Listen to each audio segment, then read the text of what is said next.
সংস্কারের অভাবে মৌলভীবাজার জেলার বিভিন্ন গ্রামাঞ্চলের রাস্তাঘাটের এখন বেহাল দশা।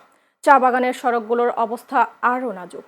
১.৫ বছর ধরে সংস্কার না হওয়ায় বেড়েছে জনদুর্ভোগ। স্থানীয়দের অভিযোগ, আশ্বাস ছাড়া কাজের কাজ কিছুই হচ্ছে না। মৌলভীবাজার থেকে মঞ্জু বিজয় চৌধুরীর পাঠানো তথ্যে ডেস্ক রিপোর্ট।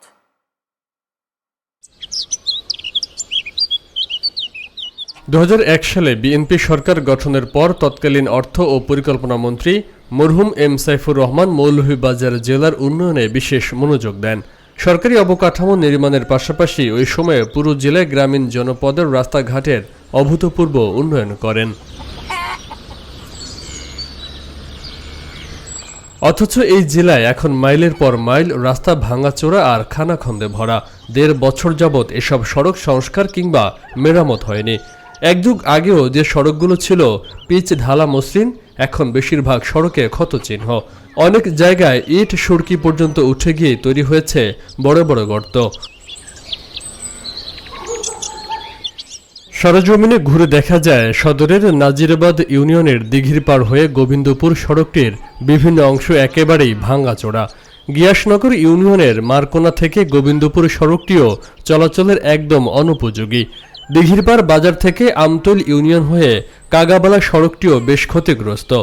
অন্তর্বর্তী সরকারের আমলে এসব রাস্তাঘাটের কোনো সংস্কার কাজ হয়নি।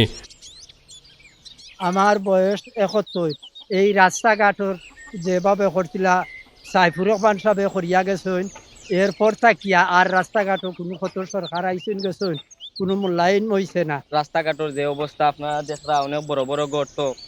আজ প্রায় ১.৫ বছর ধরে রাস্তাঘাটের কোনো কাজ কাম নাই। আর আমরা দেশের নতুন সরকার হইছেন, আমরা একটাও দাবি, আমরা গ্রাম অঞ্চলে বসবাস করি, যাতে গ্রাম অঞ্চলের রাস্তাগুটা ভালোভাবে তাই দিকে একটু কাজ কাম করাইয়া দিন। আশা করি এখন বর্তমান নতুন যে সরকার, উনার যদি সুদৃষ্টি হয় তাহলে বাগানের রাস্তাঘাট, বাগানের মানুষের যে দুর্গম অবস্থা, এগুলো হয়তো উনি একটু পরিকল্পিতভাবে হয়তো এটা বিবেচনায় রাখে। রাস্তাঘাটের অবস্থা খুবই খারাপ। গ্রামগঞ্জে টিপ মারা যায় না, বাগানও কিছু আনিয়া দেওয়া যায় না। সমস্যা, গাড়ি ডিস্টার্ব করে, টায়ার টুয়ার বাস মারি দিয়ে গিয়া। বর্তমান যে সরকার গেছে, আমরা দাবি রইল যে এই বাগানের রাস্তা, চা বাগানের রাস্তাগুলো যাতে একটু কাজ কাম করিয়া দিতে হয়। রাস্তা মুখে গাড়ি চালানি নাই, এটা রুগী লইয়া যাওয়া যায় না টাউনও। ১০ মিনিটের রাস্তা আধা ঘন্টা লইয়া যাওয়া যায় না। এরপরে বিয়ারিং ভাঙিয়া মানুষের লইয়া উল্টি পাল্টি ভরিয়া আমরা চলতাম পারি না রাস্তা। সাইফুর রহমান সাহেব করে যাওয়ার পর থেকে আজ পর্যন্ত কোনো কাজ হয় নাই। এই গ্রামের না অন্যান্য রাস্তাও আমরা অনেক রাস্তা চলাফেরা করি। স্থানীয় সরকার ও প্রকৌশল অধিদপ্তর সূত্র জানায়, জেলায় এলজিইডির মোট গ্রামীণ সড়ক রয়েছে ৫,১৪৬.৬ কিলোমিটার। তবে পুরো জেলায় ক্ষতিগ্রস্ত ও ভাঙাচোরা সড়কের সঠিক পরিসংখ্যানের তথ্য তাদের কাছে নেই। তবে এর মধ্যে সংস্কারের ৮৯টি স্কিমের কাজ শুরু হয়েছে এবং ৩৩টি স্কিম ইতোমধ্যে সম্পন্ন হয়েছে।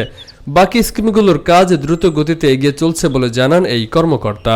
২০২৫-২৬ অর্থ বছরের মেইনটেনেন্স স্কিম আমরা নিয়েছি, সব মিলে আছে চলমান এখন ৮৯টি।